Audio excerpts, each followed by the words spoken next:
I think John gets it. Great job, man. I love it.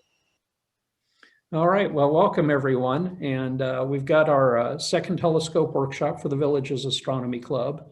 And I've sent out invitations well beyond the Astronomy Club here. I've made connections to the Fruitland Park Astronomy Club and went out to their star party this last month. They have a star party, let me see now, I should know it. It's on the third Saturday at the soccer field in Fruitland Park. It's the soccer field on Shiloh Road, which is just north of the water tower there. Shiloh Road and Dixie is the cross section. And yeah, so they get out there. They had 3 telescopes out and I had my Dob out. And yeah, we looked at a few things and it was a nice little event. And it was good to make another contact here in the community. So yeah, if you have an interest in going out and doing some physical observing, that's an opportunity. They threw open the doors for me and said, you know, if there's anyone in the Villages who's interested in coming out, let them know. So here you are. Okay, we've got 2 people who are going to be talking to us about their scopes tonight. And we've got King Kata, and he's got a nice Moxitov Cassegrain that has an automated mount. And then another automated scope. We've got Jerry Hubbock. Is that the correct pronunciation? Right. $1, $2 Hubbock, yes. Yeah, and he's got you know the new technology here of automated scopes that uses digital imaging. So let's see, who wants to go first, Ken or Jerry? I'll go first. All right, That's okay. So sure. Now, is it can everybody see you know, like on their screen what I'm doing here? I recommend changing your view setting to speaker view for those. Where do I do that? Go to full screen. So the individuals have to select their screen so far as I know. I don't know if I can control it from here, but I don't think so. So go ahead, I'll see what I can do. But yeah, everyone who can, just go to speaker view. Okay, you can also watch the view on speaker view. Yeah, you don't need to, Ken, but the viewers do. Oh. Speaker view. Okay. All right. All right. Okay, I'm good. Okay. The first, oh, there you go. The first thing I want to do is for all you guys who are basically new to the hobby, to astronomy, I wanted to point out some very good books to get into your reference library. Number one is a book, Astronomy, a Self-Teaching Guide. This is very, very basic stuff. It's not complicated, and you can get a good idea about things without going too much into astrophysical equations. The other one is all about telescopes. Now the thing is this book is out of print, but it's got a tremendous amount of stuff in there on all kinds of telescopes and how they work, and a lot of tables. The only thing is it's out of print, and I got my copy just last week, and it was cheap, only about $40. But on eBay, I've seen them for $140. The other one is an Observer's Handbook. This one's from 2020. I'm getting mine 2021 pretty shortly. This has got a tremendous amount of stuff in here about everything celestial that's going to happen in the current year. The other one that I have is the Astronomical Almanac. This is for several years, and this is also has a lot of good information in here. If you need to have you want a more description of what those books are, let me know and I'll send you an email. The other thing is there's a lot of interesting apps you can use with your scope.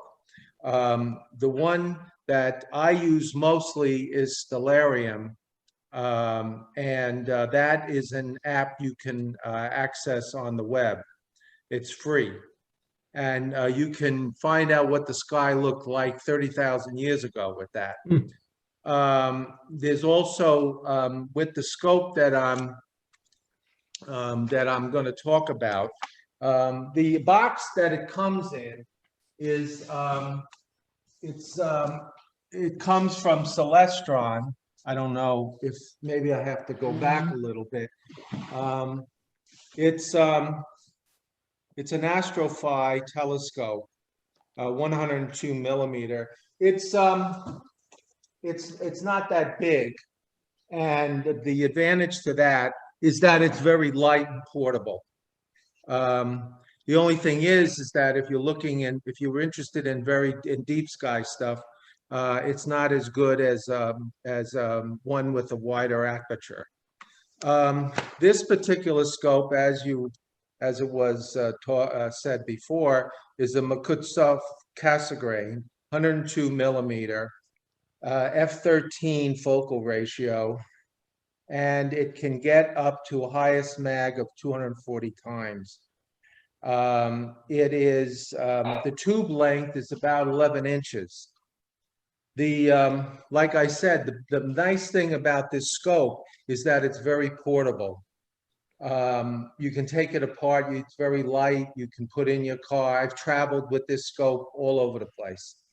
But it's a great scope for a beginner. I'm going to get a 6-incher pretty soon that was recommended by my New York Astronomy Club.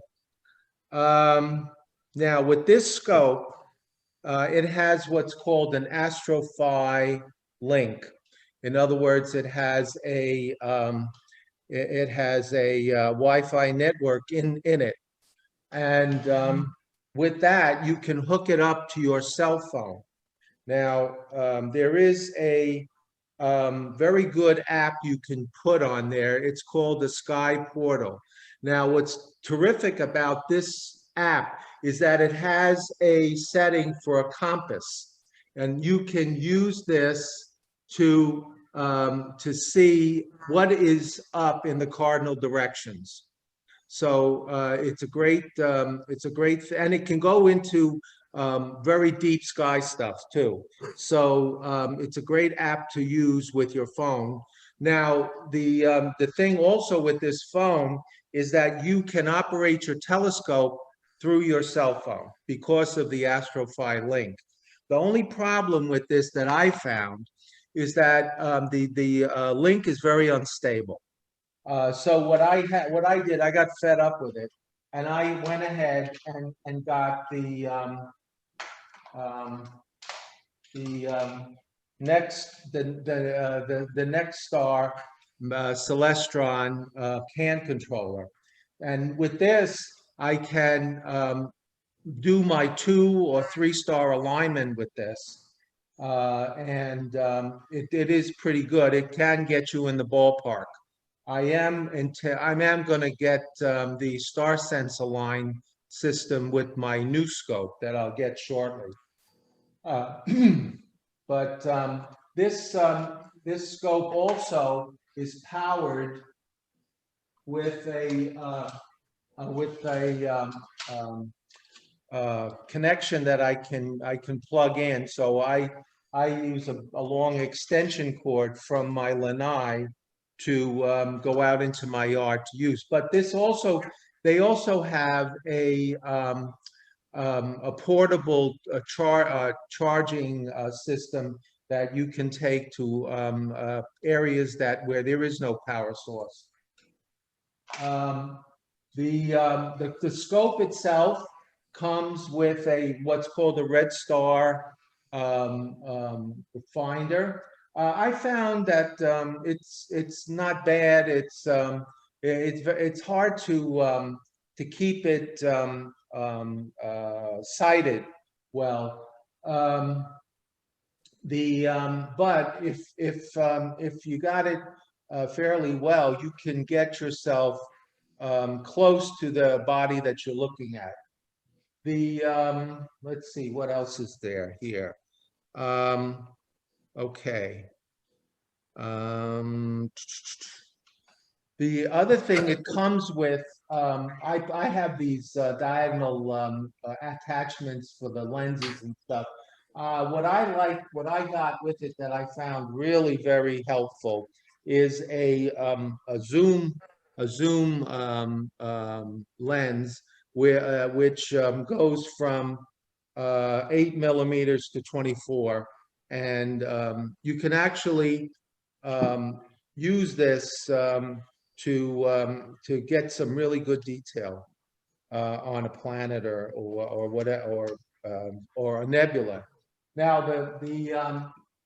what I was able to see okay with this was the Orion Nebula is viewed pretty well with this. I actually took pictures of it, and but anything further than Orion, you really need a greater aperture, a telescope. Let's see. Oh, now if you want to things that you really should have with the scope, if you want to, I actually was looking at the sun and I took some shots of sunspots. I got a sun filter here. This you can, it fits exactly on the scope. So if you get one of these, you have to make sure that it's the right diameter for your scope. But you got to have this to view the sun. And it is a kind of a difficult thing to try to get the sun viewed in your eyepiece, because it's kind of tricky, and you have to. I have to use the shadows, almost like using the telescope like a sundial, in order to get it close enough where I can get the sun in the viewfinder. Now, I do some photography, and I use a astro camera.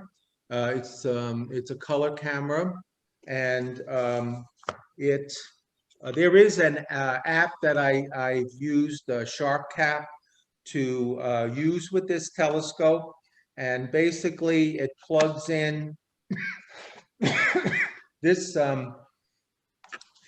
attachment comes off on the telescope, and then you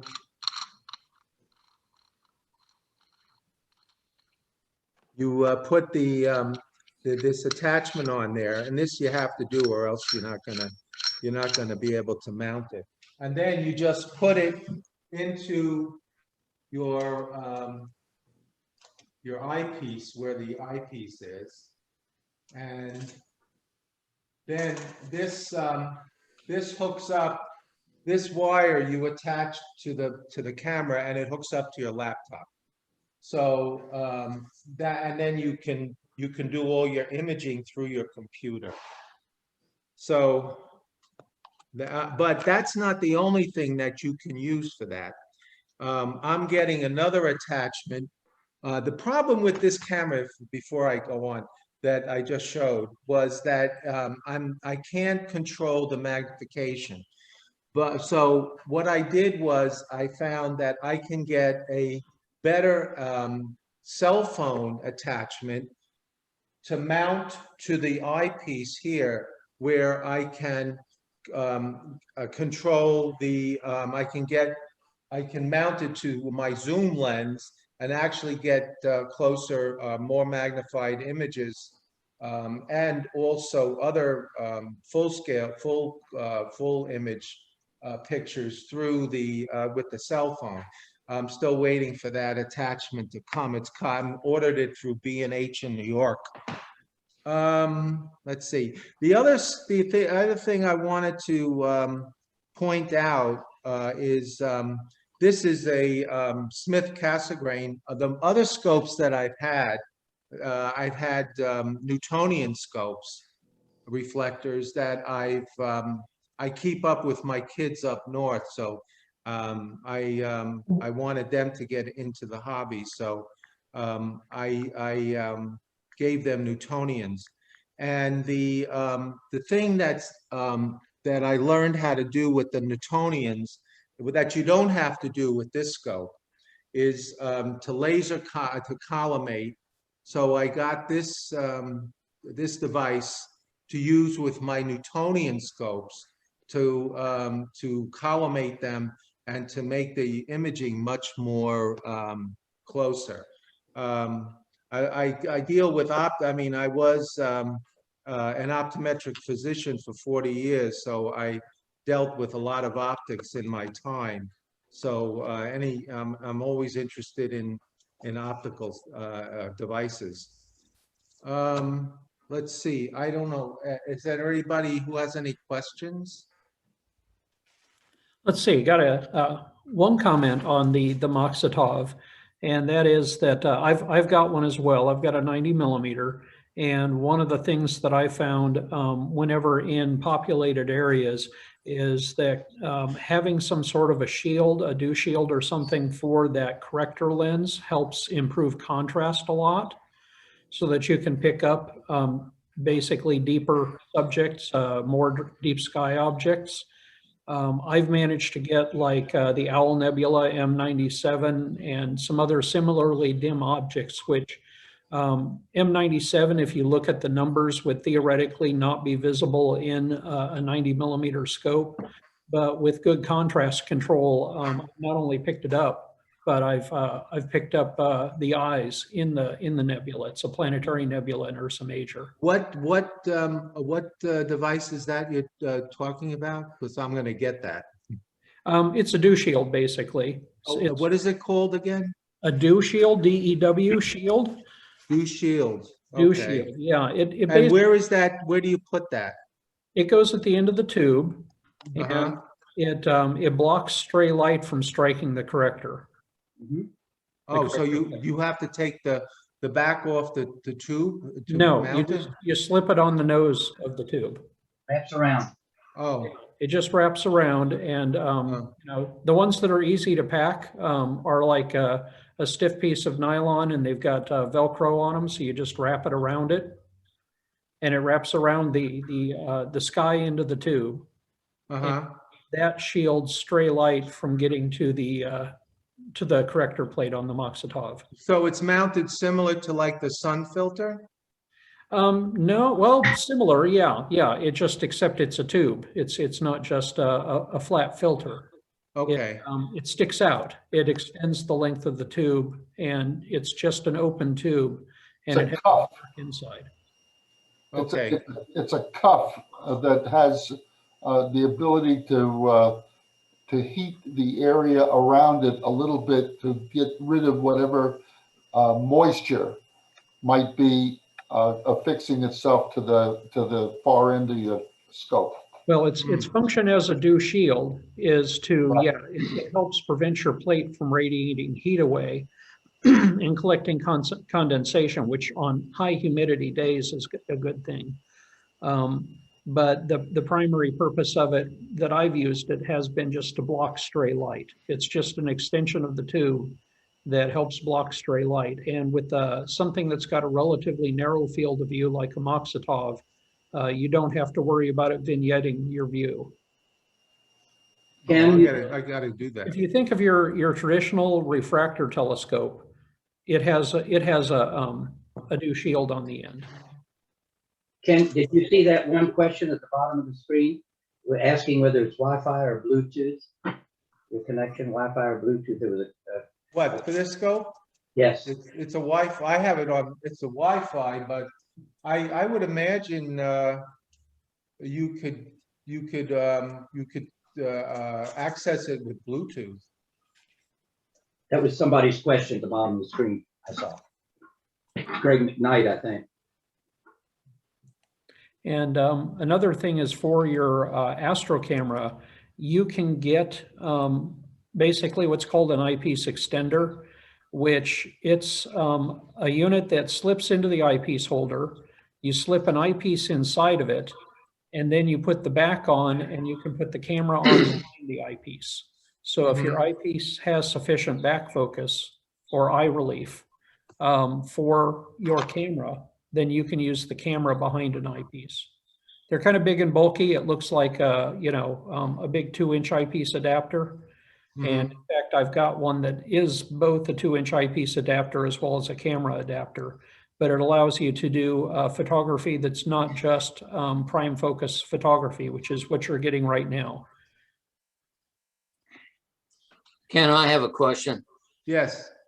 On the top of your scope, is that a Horizon Easy Finder on the top, the LED finder? This Yeah. is a red dot finder. Red dot finder, yeah. By a different name, but still the same technology. I just got one to put on the telescope that I got from my grandson. And boy, I wish I'd have had that technology 30 years ago, I'll tell you. Well, it is better than just using crosshairs. Oh, yeah. And the battery in it, if you're careful and you shut it off, and it'll last you a while. Yeah, the battery's at 2032 or 2025 and 3-volt battery snaps right in there. But that would have been neat to have 25, 30 years ago, I'll tell you. Well, I'm gonna try that the Sky Align system with the new scope that I'm gonna get, and that what it is, it's a digital camera, and it takes a picture of the sky, and it aligns your telescope based on that, and you don't have to do anything else. Yeah, we've got plate solving down to something we can put in a little attachment. It's pretty cool. Plate solving is where it takes an image of the sky, figures out what stars it's looking at based on where the dots are in the image. And they used to be, we used to run that on supercomputers. Well, I've had pretty good success with the 3-star Align with this scope, but I don't know. I'd have to see. I'm going to make a comparison as to which one gives a more accurate alignment. Mm-hmm. I'll be interested to hear how that comes out. So will I. Well, there's always the Telrad. Well, I haven't. I haven't gotten that yet. But maybe I'll. But I've had pretty good success with the red dot. Yeah. But maybe I will try. I'll try different finders. It's always best to get something that gives you an accurate position.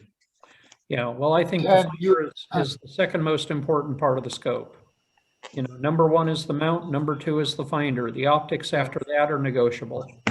Yep. Is there anything else? I just a question for you, Ken. The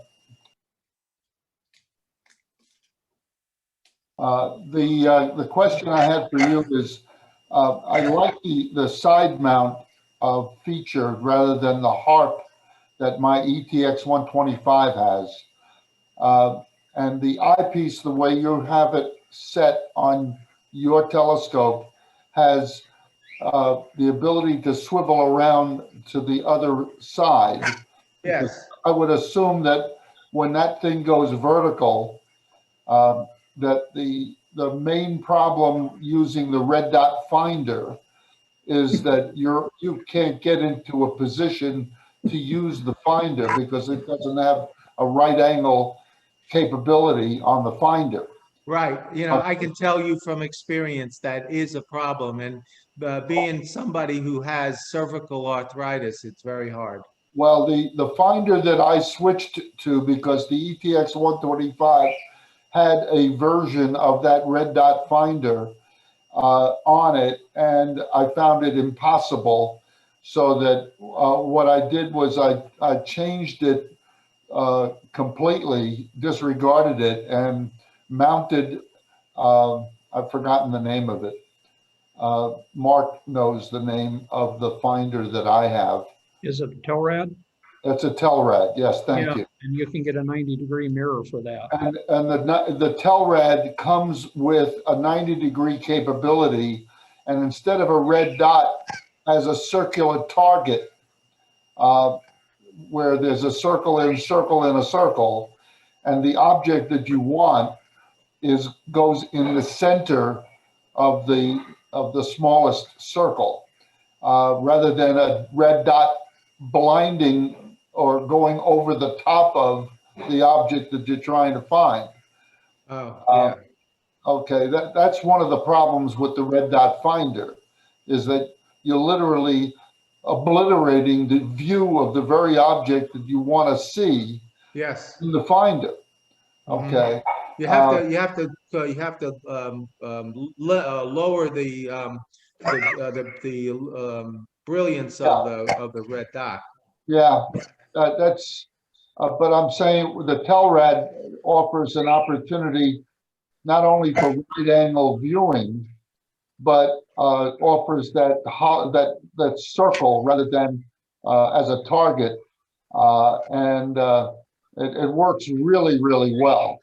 But I really like the idea of the eyepiece on your scope being able to rotate away from the arm that is holding the scope because obviously if you go vertical with that in its current position would snap off the eyepiece.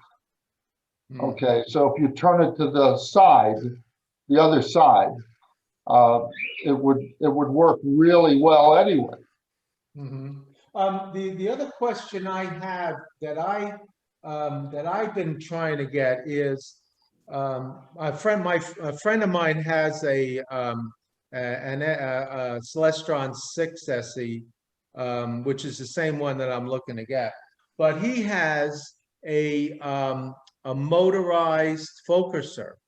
And I was always looking for something like that for this scope, and I don't think that I don't believe that there is anything made that can fit this scope, because when you're doing anything, observing or taking a picture, you know, just by your touching the knob here, it creates a problem with the image.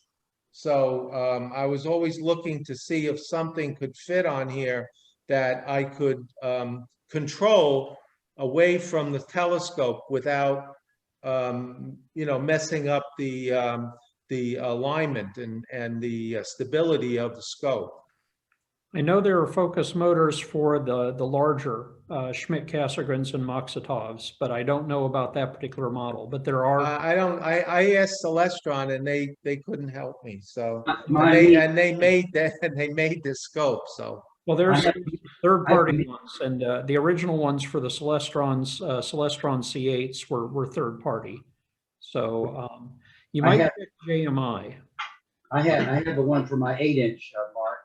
Yeah. Celestron, but my Meade came with one. I have a 12-inch Meade in Michigan as well, and that one came with the autofocus on it. I mean, you know, electronic focus or whatever, motorized focuser.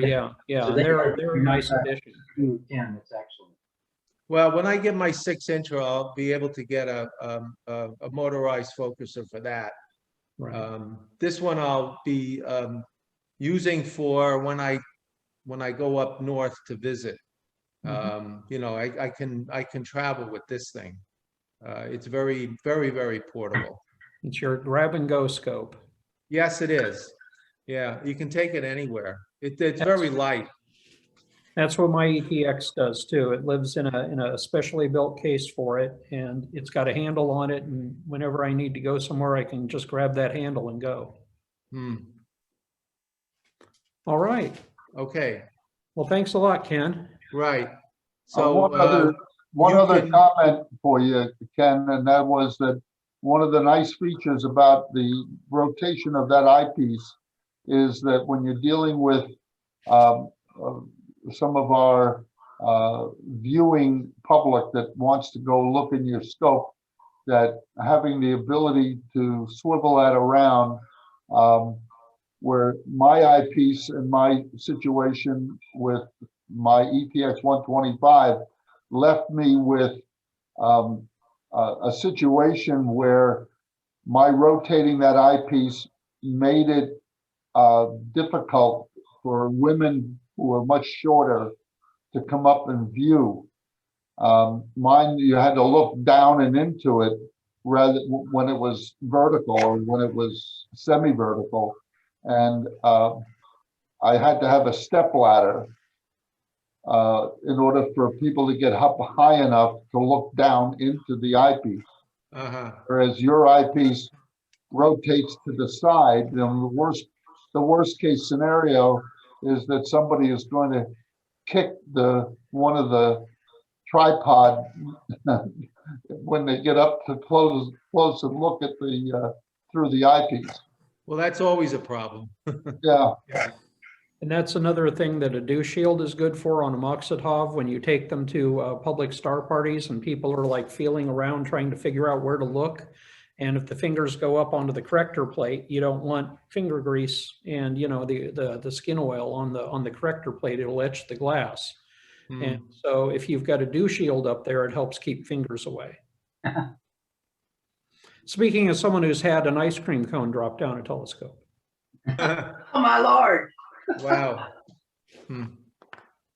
It makes things exciting, but, you know, I've had, like I say, over 13,000 people look through that scope, so it's been worth it overall. Okay. All right.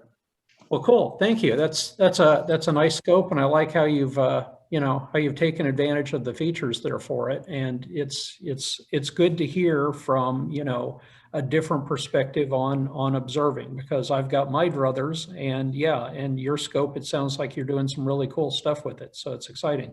Yeah, I've had a lot of fun with it, and you know, I'm looking forward to trying some other stuff with the new one, and you know, there'll be I'll be busy. Yeah, well, in an area like this, I can't overemphasize contrast control enough. And I'm going to be rebuilding the tube for my Dobson. And when I do that, I'm going to fully baffle the tube. Right now, it's not. I've got a baffle right in front of the mirror, and I've got a baffle up at the end of the tube.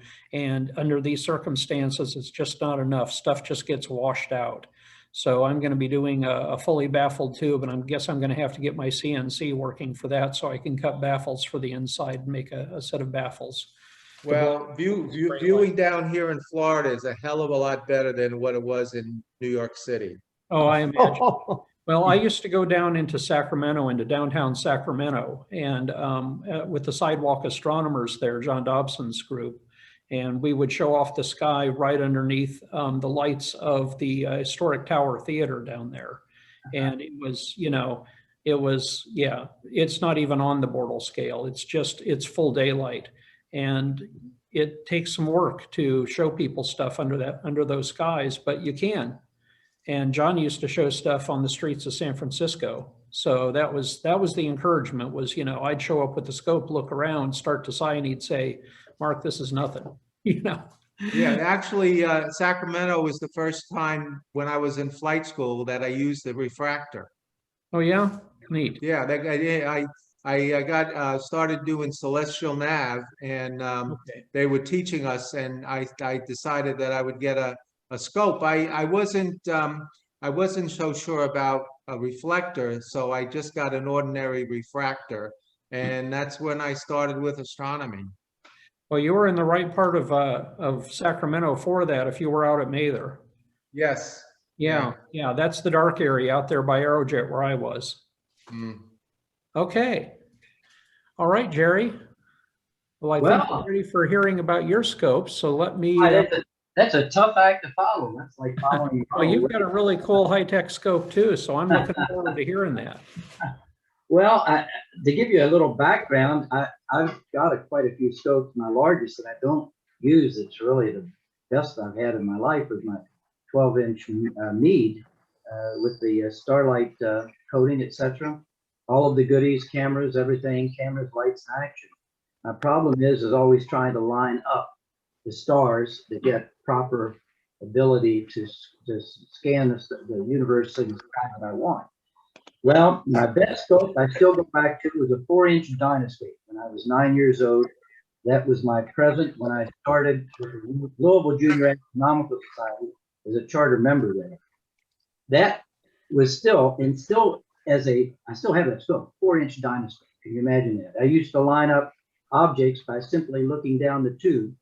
So that tells you how far back that goes. And I still go to that as a fail-safe until now. I happen to somehow, I don't know if it's through this organization or if I was fortunate enough just to get that random listing, but the Unistellar EV scope was advertised and I took a chance on looking into it. I'm not good at the 3-star alignment. I seem to have trouble getting things lined up. So I go back to the old hand motion, etc. This telescope, I've only been able to observe with it about 5 or 6 times. I got it in October in Michigan, so you can imagine why I wasn't able to. Down here, I even have not had it out yet, but I shipped it down so I could work with it, hopefully with some of you guys. And with your expertise, I'm really an amateur, even though I've been observing since I was 8 years old. I don't know the technology like you, Mark and Ken and the rest of you and Bert. But what this scope does for me is makes it simple. First of all, you talk about portability. The actual diameter is 112 millimeters. The focal length is 450. It's about a 4-inch, okay?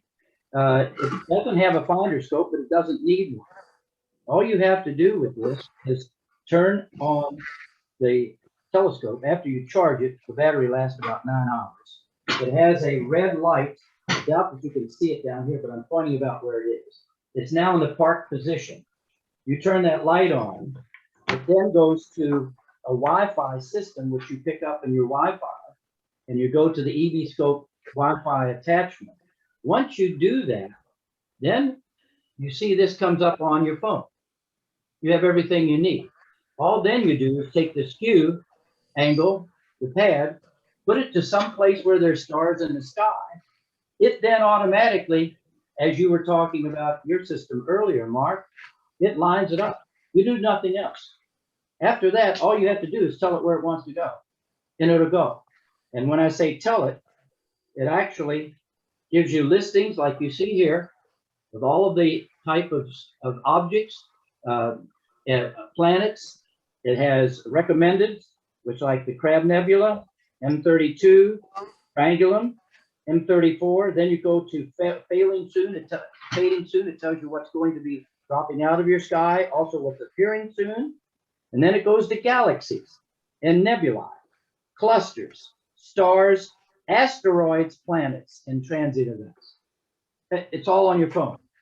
And me being kind of antiquated, not knowing how to use these as well, this makes it so simple for me that I was able to send, as I did to Mark, several pictures I took, and I haven't even been able to amplify them the way I should, enhance it the way I should. But as it says, all you do is press the autonomous field detection button after you get some stars visible, and then the star tracking indicator comes on. And once that star tracking indicator comes on, you're good to go. You go to your screen, you put in what object you want to see, it immediately goes to it.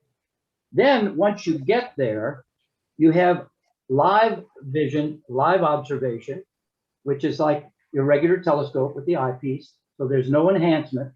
So your deep space objects look like lights, points of light, maybe a nice little haze. But if you hit enhance, which is you'll see a little like eyepiece, it looks like an eye here on the top left, right in here. Where is it? Right there.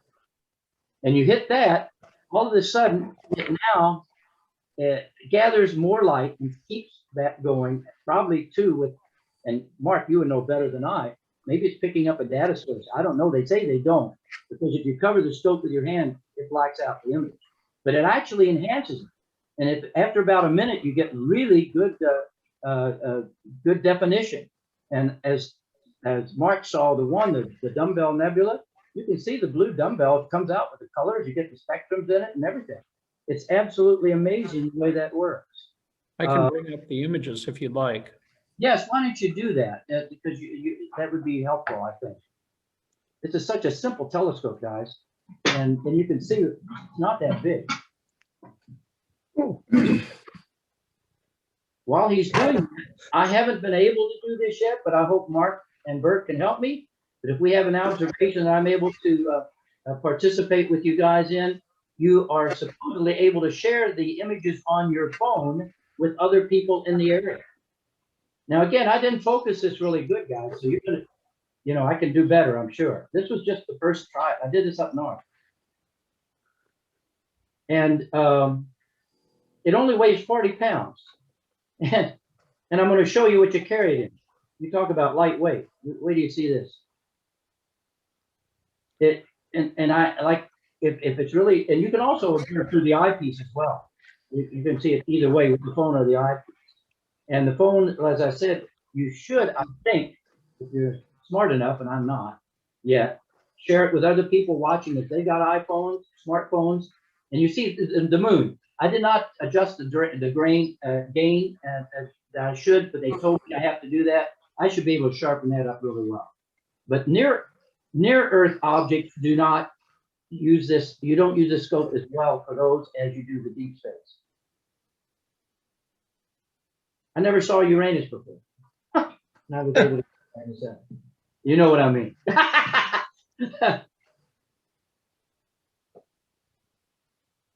So that's the one end. And here I'm going to show you, this is what it all fits in.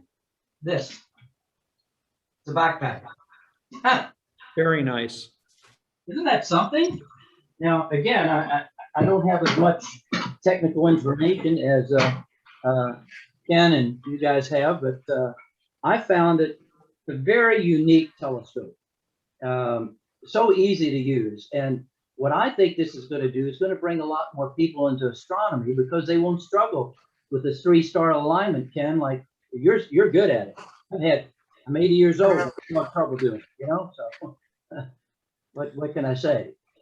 I don't know if you have questions, but that's basically what it is. It's a simple telescope, but very unique. What do you think? Well, What kind of cool. scope? What kind of scope is that again? It's called it's unistellar. It's made in France, I believe, Ken, and it's called an EV scope. Huh. EV scope. Yeah, E then capital V S scope, and it's Unistellar makes it. I got one of the first. I think there's 2,000 of them so far sold, and the price had a special on it. I think it was a little over, I don't know. I'm going to say $3,500 I paid for it, shipped to me with the backpack. I just put the link up in the chat. Oh, okay, very good. But it's optics.com. Have any of you all heard of this before, or is this the first time you're? Yeah, I'd heard of it. That's the first I've ever heard of it. And it makes me want to throw my EPX 125 in the garbage. Bert, don't do that. You can use mine. I'll let you use mine anytime. I'm at the end of my life, so I've done investing. Well, then you can borrow. You don't have to invest. How's that? Anytime. It sounds amazing. I hope you guys can show me how to use it. I'm glad that Ken went first with all the details. Mine's just a quick overview. I really think it's going to help people that don't have the technical knowledge that some of you have, and I wish I had. So it lets the rest of us that just love astronomy really do some good observation without a lot of training. It's going to expand, I think, our whole outlook, our whole group participation. What do you? I would absolutely agree with you that that's what it's going to do. But what it forced me, my 125 forced me into learning more than I really needed to wanted to know. Okay, so you're right that it's a welcoming tool. I mean, I've resisted getting an iPhone. I'm still I still carry a flip phone if and when I carry a phone. Okay. And I've resisted that $1,000 investment as well. And mainly because every time I thought about buying one, I was two stages behind the new one that just came out. You're right. You're right. Let me tell you something I think you might like about this, Bert, and the rest of you as well. I get emails now as part of the Unistellar group, they call it. There's supposedly around 2,000 of these across the globe right now. This I find fascinating, and I haven't participated in it. They're doing studies of Messier observations. I think that's this week. They have every week, they have a certain object or project they want to observe, and they have everybody that can in the group observe this and then funnel the information to a central location, which they feel is going to enhance observation like 1,000. It's like because you have so many telescopes, it's like taking a Mount Palomar and putting it in your backyard and trying to get some of the information and assimilation of the information you want. This kind of general operation where everybody participates is kind of exciting, and you don't need a camera because your phone will take the picture and you can put it up on the internet. I've got a whole library that I sent to Mark some of them, and I still don't know how to transfer to other places, but I got them to him, so kudos to me. I did something good, Mark. So yeah, this has a lot of unique features to it. But I think you guys, especially you real experts, might find this to be a nice little second scope, especially for traveling. Jerry, I'm looking on the website, the Unistellar website. Yes, How sir. extensive is the catalog of different objects, the galaxies, nebulae, comets? I noticed some of the ones that you mentioned are ones that they feature. Yes, sir. And the reason I'm asking is because I'm wondering that the thing you referred to as enhanced vision, you get on an object and you press something and it gives you a highly focused view. Yes. I'm wondering if they're using that through AI technology, and if it only pertains to a certain percentage of the entire catalog, or. Yeah, I wondered that too, and that's a good question that I don't know if I'm going to give you the right answer. I'll give you the answer I saw. They said that there was a question: is it really observing the object, or is it just through Wi-Fi transfer of any history or other data that's stored somewhere else? When you hold your hand over the scope, the end of the scope, the image stops. Now, if it's a trick, fine. But if you ask about how many objects it does actually show, I'm going to show this up here, and this is just recommended. You're going to see how many. Look at all these. I'm throwing all these things. You've already shown more than I would care to count. See, I'm still on one category. Right. So I don't know if that answers what you're saying, but it addresses it. Yep. It's pretty extensive. It's more than I need to know. I mean, I'm not a professional astronomer. I'm telling you, as an amateur, this overloads my brain a little bit just to even think how many objects I can watch. I was really excited about. I mean, it sounds funny when you say this, but I was really excited when it said Uranus. I said, I've never seen Uranus, and I actually pushed on it, and there it was. First time in my life, 80 years old. You finally find Uranus for the first time. So there.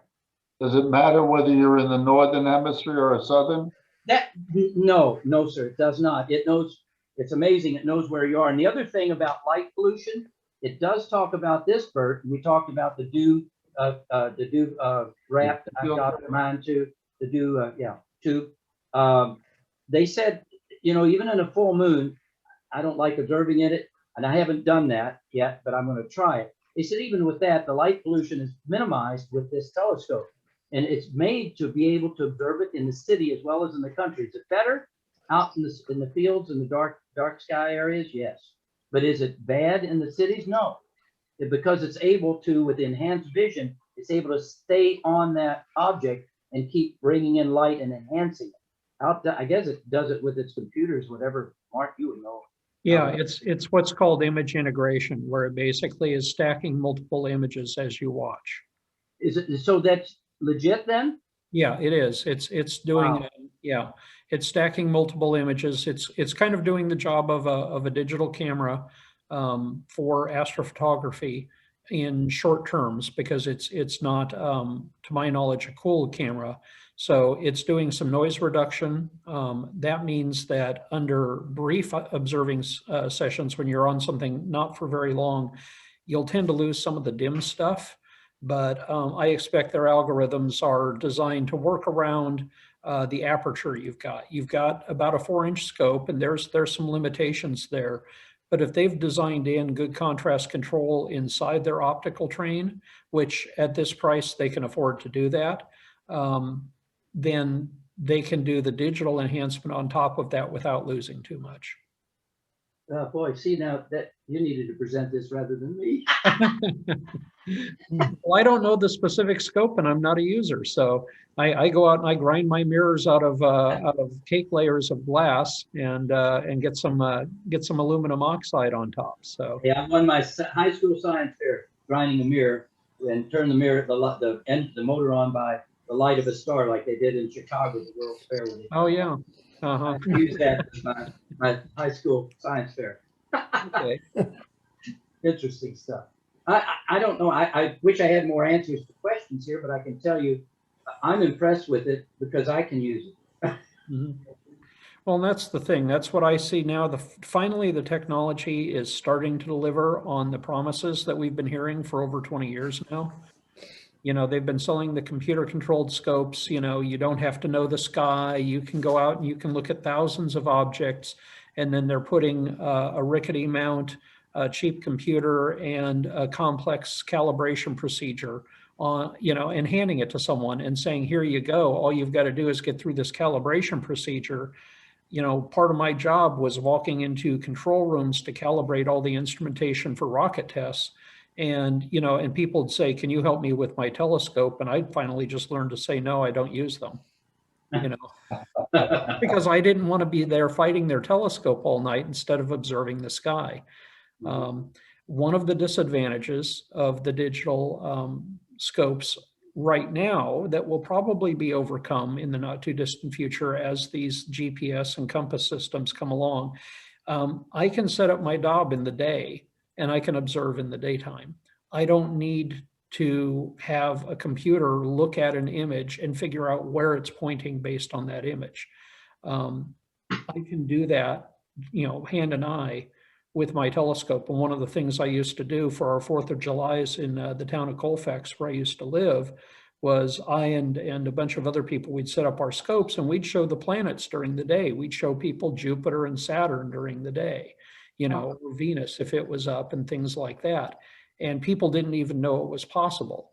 And it was just, for me, a matter of knowing about how many degrees it was off from the sun. So I would blank all my optics, line up my scope with the sun by the shadow, and then I would swing it off about the right distance and do a little sweeping, and I'd pick up the planet. And again, this is just with a manual Dobson. I would keep it pointed at that planet and let people come up and see Saturn and its rings in the daytime. How interesting. Wow. Very clever. It was fun. It was fun. And it was fun observing under these conditions with Don Mackles, who he uses an old 6-inch Criterion from the 60s, and that's what he's discovered 8 comets with that one. He's discovered 2 comets with other instruments, but you know, I think he used to like to challenge me. You know, he would just show up at an event that he was organizing and he'd say, Mark, can you show this? And it's like, oh, okay. And I go off and do it with my little manual telescope, you know. So while other people are still looking in their database trying to find the object, you know, I'm showing it. And, you know, and he knew, like, I had the whole Messier list memorized. So he'd say, you know, Mark, go show, you know, whatever, M27, M34, just drop something out of a hat. And I'm, you know, okay, you know, go show it. Well, he wrote the book on Messier marathons. He actually is one of the co-inventors of the Messier marathon. Oh, really? Yeah. That was a big operation last week for this group. Yeah, I saw their Messier marathon guide, and you know, There's been controversy among people who do Messier marathons, whether having the computer find it for you is the deal. And it's like, there's room for everyone participating in their own way. I move my scope around. I've got a piece of paper taped to the top where I go through and tick off the items as I find them, guiding by hand. Other people go to the telescope and they say, start the Messier marathon. And it starts pointing at the different objects, catches the early objects. And I guess with some things now, they can even have a timer that tells them when to come back for the next objects. Oh, really? Yeah, because as you do a Messier marathon, it's a before dusk to just after dawn thing. You work the sky as long as you can. You try to get all 110 objects in the list. And I've got 107 so far. I haven't made a clean sweep. But, if I get down to the keys, maybe I can this year. I don't know. We'll see. My only concern with this telescope is I was going to try to take it on the airplane down here in the backpack, but I was afraid they'd make me put it in luggage. Right. I didn't want to do that. Now it would fit overhead, but because it's the square diameter, it fits in there lengthwise. It won't fit outward like suitcases are supposed to. Right. And I was afraid that if I tried that, I might get pushed aside. So, and when I tried to take the backpack with other clothes in it, and I shipped the telescope in its regular box, they wouldn't let me take the backpack on, which I don't know if I'm going to. If that would be cleared, it would really make this a very, very valuable tool to fly all over. Right. Carry your telescope like that. Wouldn't that be comfortable? It would. I know that the Stellarview group has a specific group of people who work out how to make their telescopes flight worthy, something you can do as a carry-on.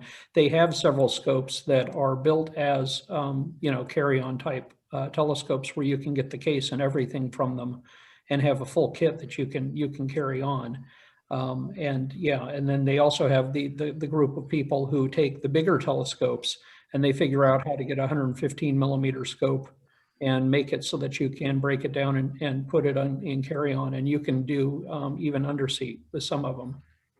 Well, Jerry, I can recommend to you that you can get your wife in the overhead. Put that in the seat. She didn't hear that, Bert. She's in the other room. I made sure she's out of this meeting. Hey, I will offer this to you, Mark.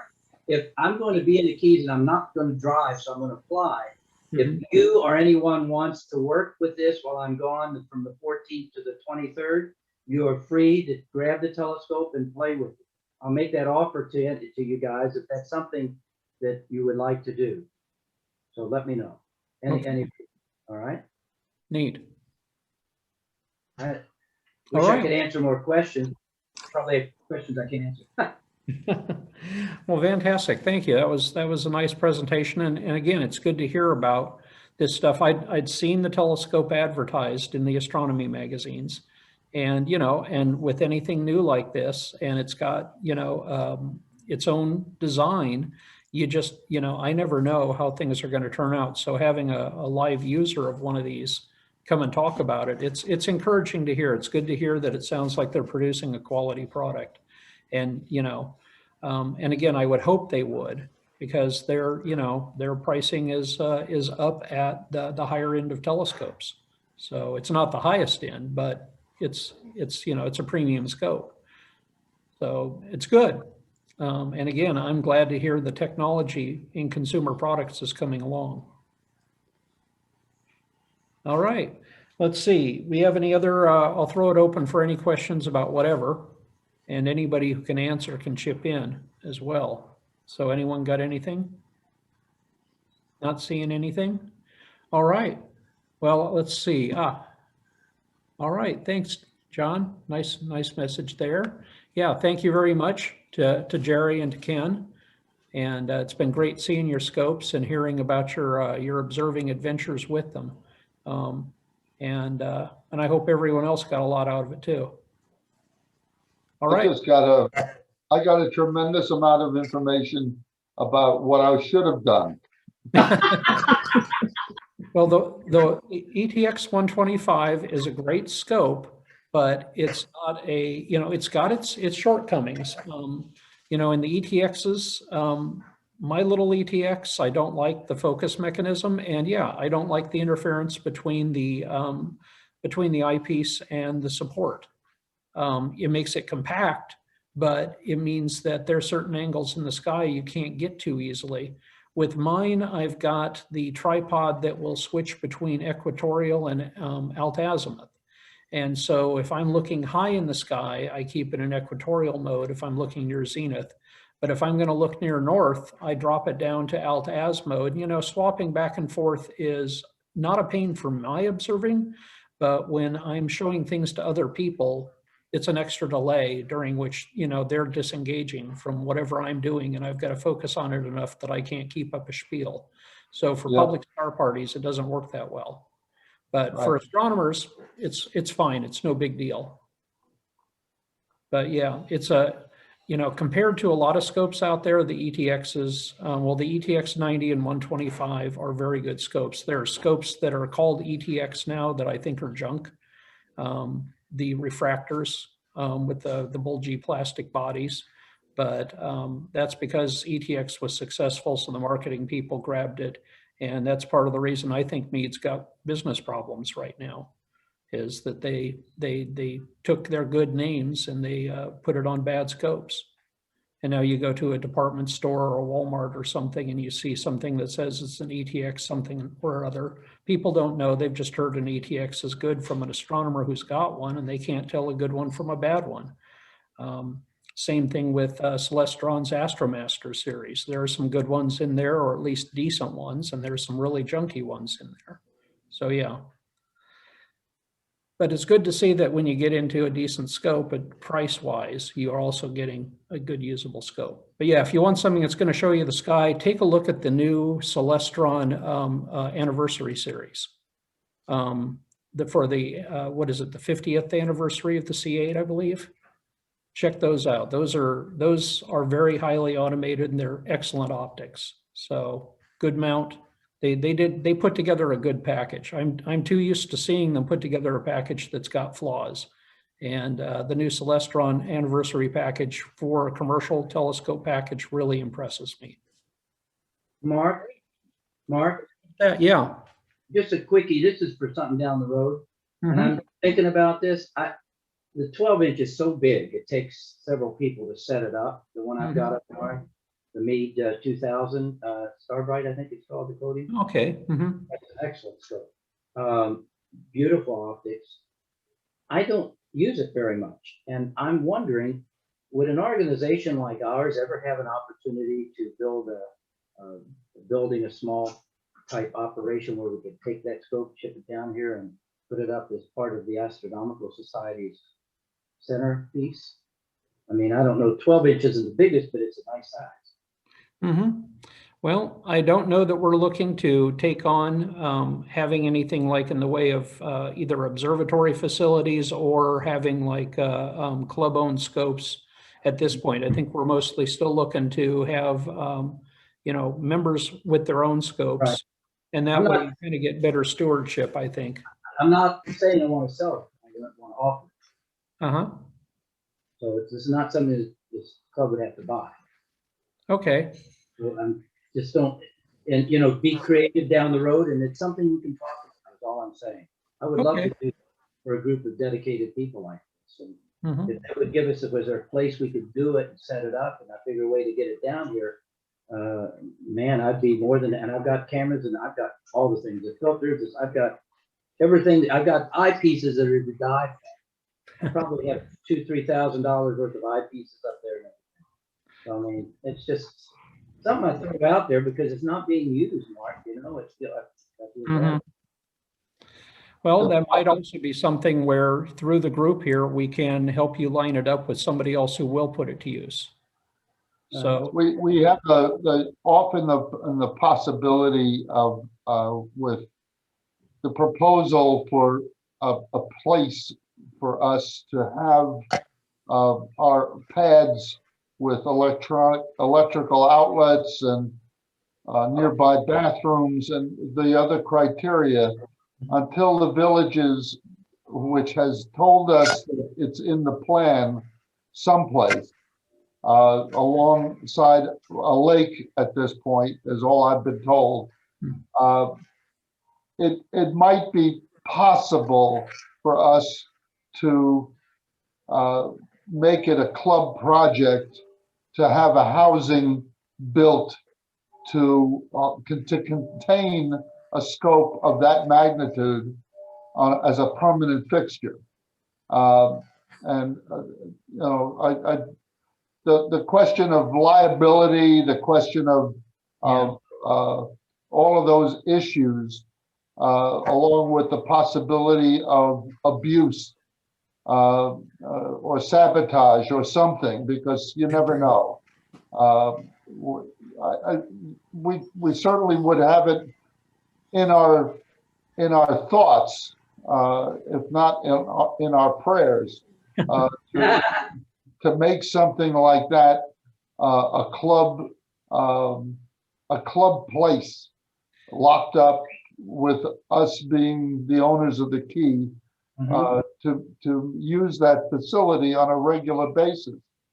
I have in the back of my mind an opportunity when we had a place at Saddlebrook, when we had a permanent site from which to do our star parties.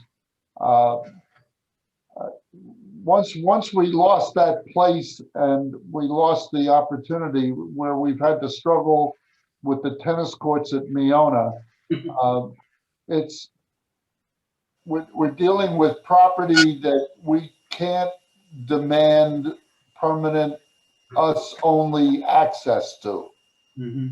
Okay, so the Villages is a very peculiar place when it comes to recreation facilities, and when you start talking about special interest groups, they keep throwing, well, you're one of 2,900 other clubs and organizations that are making, and if we do it for you, we have to do it for them kind of things.